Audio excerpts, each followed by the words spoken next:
বাংলাদেশকে তরুণদের হাতে তুলে দেবেন আর নতুনরাই গড়বে আগামীর বাংলাদেশ। চট্টগ্রামের সীতাকুণ্ডে জনসমাবেশে কথা বলেন জামায়াত আমির ডক্টর শফিকুর রহমান। এছাড়া ক্ষমতায় গেলে পরিবার, সমাজ ও কর্মক্ষেত্রে নারীদের সর্বোচ্চ নিরাপত্তার আশ্বাস দিয়েছেন তিনি। চট্টগ্রাম থেকে কক্সবাজার একের পর এক জনসভায় দুর্নীতিমুক্ত রাষ্ট্র, তরুণদের জন্য কর্মসংস্থান আর পুরনো রাজনৈতিক ধারা বদলের বার্তাও দিয়েছেন জামায়াত আমির। বিস্তারিত জানাচ্ছেন সুবর্ণা মেহজাবিন।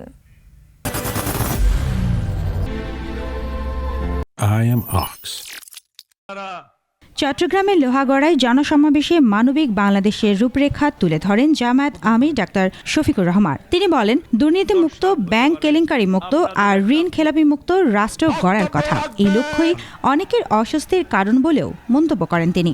আমরা চাই চাঁদাবাজ মুক্ত বাংলাদেশ, আমরা চাই দুর্নীতিবাজ মুক্ত বাংলাদেশ, আমরা চাই ব্যাংক ডাকাত মুক্ত বাংলাদেশ, আমরা চাই ঋণ খেলাপি মুক্ত বাংলাদেশ, আমরা একটা মানবিক বাংলাদেশ চাই।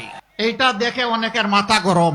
তো মাঘ মাসে মাথা যদি এত গরম হয়, চৈত্র মাসে কি হবে? তরুণ তরুণীদের হাতে বেকার ভাতা তুলে দিয়ে অপমান নয়, বরং শিক্ষা আর প্রশিক্ষণের মাধ্যমে মর্যাদার কাজ তুলে দেওয়ার প্রতিশ্রুতি দেন তিনি। ২৪-এর গণবিপ্লবে একটিবারের জন্য একজন যুবক বলে নাই যে আমরা বেকার ভাতার জন্য আজকে লড়াই করছি। তারা বলেছিল আমাদের মেধা যোগ্যতাকে স্বীকৃতি দিতে হবে, মেধা যোগ্যতা অনুযায়ী আমার হাতে কাজ তুলে দিতে হবে। যুবকদের হাতে, যুবতীদের হাতে আমরা বেকার ভাতা দিয়ে তাদেরকে অপমানিত করব না। তাদেরকে শিক্ষা প্রশিক্ষণ দিয়ে তাদের হাতে মর্যাদার কাজ তুলে দেব। সেদিন তারাই গড়ে দিবে নতুন বাংলাদেশ।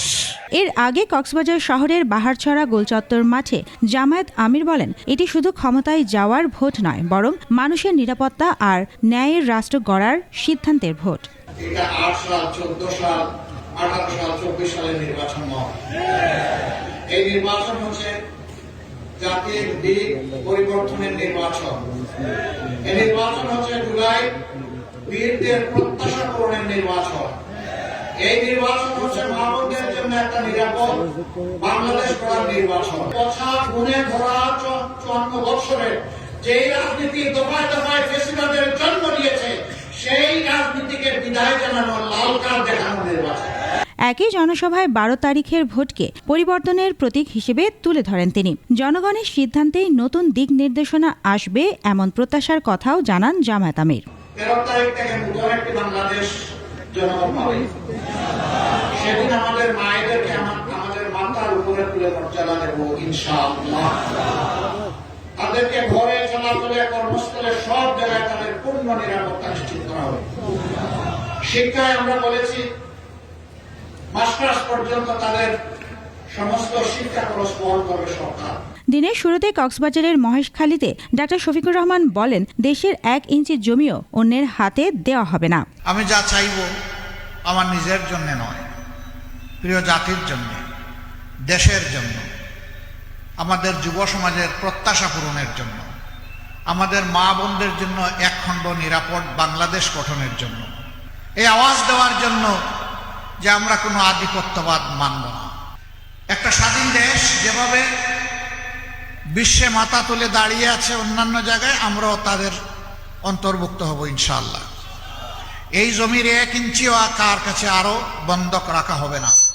বিদেশে পাচার হওয়া অর্থ দেশে ফিরিয়ে এনে রাষ্ট্রীয় উন্নয়নে ব্যবহারের কথাও জানান জামায়াত আমির। বাংলাদেশের যে পরিমাণ টাকা লুণ্ঠন করে বিদেশে পাচার করা হয়েছে, বাংলাদেশ ব্যাংকের হিসাবে এটা হচ্ছে ২৮ লক্ষ কোটি টাকা, বাংলাদেশের বার্ষিক বাজেটের ৪ গুণ। এটা কার টাকা? এটা আপনাদের টাকা, এটা জনগণের টাকা। এই টাকা চোররা, ডাকাতরা, লুণ্ঠনকারীরা চুরি করে বিদেশে পাঠিয়ে দিয়েছে। আমরা আপনাদেরকে কথা দিচ্ছি ইনশাআল্লাহ ওদের পেটের ভিতরে হাত ঢুকায় বের করে আনবো। রাতে চট্টগ্রাম নগরে সমাবেশে অংশ নিয়ে ঢাকার পথে রওনা হওয়ার কথা রয়েছে ডাক্তার শফিকুর রহমানের। Subarna Mehjabin, desk report, ২১ television.